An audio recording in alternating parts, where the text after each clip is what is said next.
আজকের এই short video টিউটোরিয়ালে আমি দেখাবো কিভাবে এক্সেল ফাইলে যে কোনো ডকুমেন্টস অথবা ভিডিও ফাইল অ্যাটাচ করা যায়।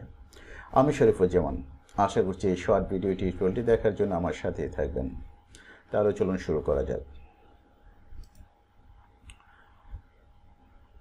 আমরা যেখানে আমাদের ডকুমেন্টস ফাইলটি অ্যাটাচ করব সেই জায়গায় কার্সরটি রাখবো এবং আমরা চলে যাব ইনসার্ট ট্যাবে।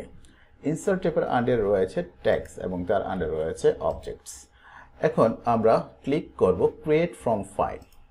এখান থেকে আমরা আমাদের কাঙ্ক্ষিত ফাইলটি ব্রাউজ করে নেব। তো আমি এই পিডিএফ ফাইলটি অ্যাটাচ করব। এখন দেখুন আমাদের পিডিএফ ফাইলটি আমাদের এক্সেলে অ্যাটাচ হয়ে গিয়েছে।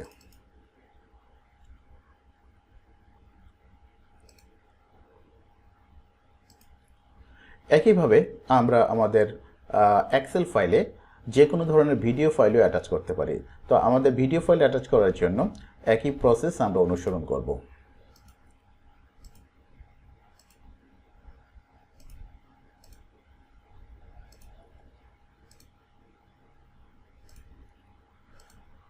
তো দেখুন এখানে আমাদের ভিডিও ফাইলটিও অ্যাটাচ হয়ে গিয়েছে। এইভাবে আমরা আমাদের এক্সেল ফাইলে যে কোনো ধরনের ডকুমেন্টস অ্যাটাচ করতে পারি। যদি আজকের এই শর্ট ভিডিও টিউটোরিয়ালটি আপনার কাছে ভালো লেগে থাকে তাহলে অবশ্যই ভিডিওটি লাইক বাটনে একটি হিট করার জন্য অনুরোধ করব এবং যারা আমার চ্যানেলটিতে নতুন তাদেরকে রিকোয়েস্ট করব চ্যানেলটিকে সাবস্ক্রাইব করে নেওয়ার জন্য, যাতে পরে পরবর্তীতে নতুন কোনো ভিডিও টিউটোরিয়াল আপলোড হওয়ার সাথে সাথে সবার আগে আপনি নোটিফিকেশন পেতে পারেন। ধন্যবাদ সবাইকে, দেখা হবে নতুন কোনো টিউটোরিয়ালে।